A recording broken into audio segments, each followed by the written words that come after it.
Hey, welcome and thank you. This is hats off to you, hats off to me, hats off to all of you.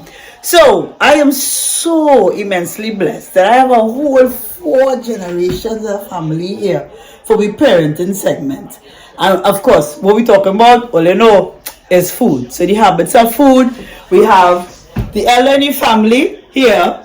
We have one of her daughters, we have that daughter's son, and we have that son's son right here. So, well, let's take it away. So, basically, what we're discussing today is how challenging, if any, it was when raising each other. So, Mom, we'll start with you. You raising her as far as her food,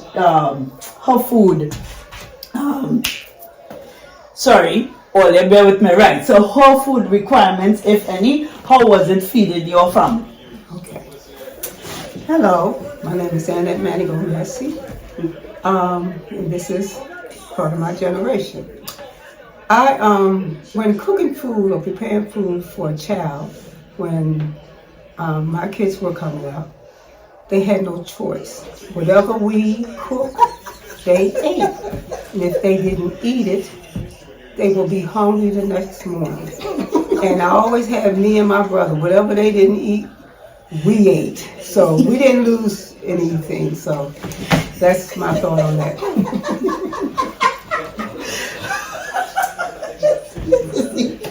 Okay, well, she is not telling a lie. We were raised where we were not allowed to be wasteful. So our generations changed. My mom, it was a family. How many children did your mom and dad have? So 8 went to pass away. Yes, 8 children. So, it's harder to feed. So they were taught not to waste food. She passed it along to us. So it was times that, we were sitting there and whatever she put on the table, we had to eat.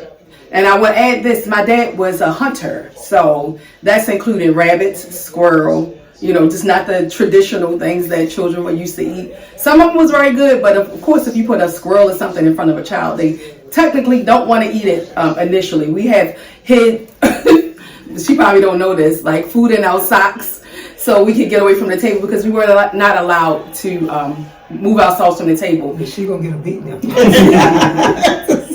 Again, the generations don't change. Yeah, she still beats us too. So we were not allowed to waste food.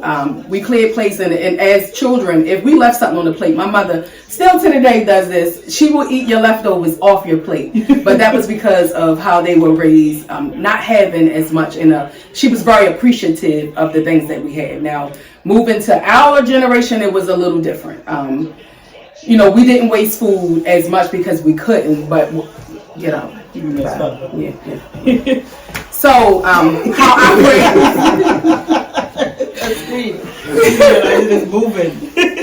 I how I chose to raise my sons is because I wanted a more healthier eating. Now, what I will give my parents credit for is that we did not eat out a lot at all. Like my mother, hamburger, you want a hamburger, she's cooking it. We used to call them house burgers. So that was one of the things that, my children, I wanted them to experience like fast food sometimes more than we did. We always had like home cooked meals, fresh vegetables and fresh meats from my father would drive to North Carolina on the weekends, bring us home like really good fresh food. We didn't appreciate it when we were younger. Eric, so how was it for you coming up with your mom and Arian? Well, with him it's easy. He usually tell me he's hungry before anything, so whether it's going to get him something to eat fast or cooking for him, he usually is vocal before I even need to ask. Right. So coming up, we had a mother who could cook but didn't have the time to cook all the time. Oh. So yeah,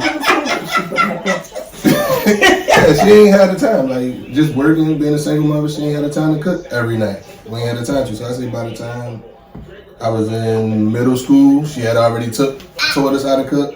Then it got to the point where I'm a social media era baby. So right. I had already been searching up recipes and stuff, and I would cook stuff that she even never taught me how to cook. So right. By the time I was say 14, I was cooking better than most adults. So right. So, question: based on what your grandmother just shared, which generation I know you said you're like social media child, so you would have referenced recipes online and found stuff to eat that way, and pretty much independent of having to be cared for in the household as opposed to your grandma. So, which of the generations you prefer to have been born in? Your mom's or your grandma's? Well, I'm greedy, so and we was with my grandmother a lot, so we ain't had no choice, but she could cook, so we ain't had no complaint. You know what I'm saying? So right. You had to eat, but what's up, Mom? Hey, you had to eat, but it was good, so it was nothing to complain Fix about. yourself a plate. You get one of them plates and she made I had some. You did? Yeah. Yeah, he ate already. I'm sorry. Talking about feeding people now. Yeah, she talking about feeding people now. Her brother is passing. Go ahead, Mom. He watching his face on the thing. So yeah, well, I want to say I appreciate you all for sharing these family secrets as it relates to food. I'm gonna just get on us out of here. Me, family with my words. First, I'm excited that I get to film this. But yeah, food in itself, in essence, across the board, is a benefit to all of us. Everybody has their idiosyncrasies and nuances and how food is actually used for sustenance, or just to be fair though, as Eric mentioned, because him and I clearly of the same generation, we greedy. It all depends on the culture, the background of those families, and just if I might add, there's no gap in between the cultures, because I originally from Trinidad and Tobago. This is an American-based family, and they hear the elder. Because I know my mom, rest in peace, she said wherever she cooked, I will eat it, and I was a little bit more lenient with my siblings when they were coming up, and they did the same for their children as well. So keep tuned, all the parenting sections, we're gonna have everybody, because they will have their input as well. So hats off again, see you all in the next episode.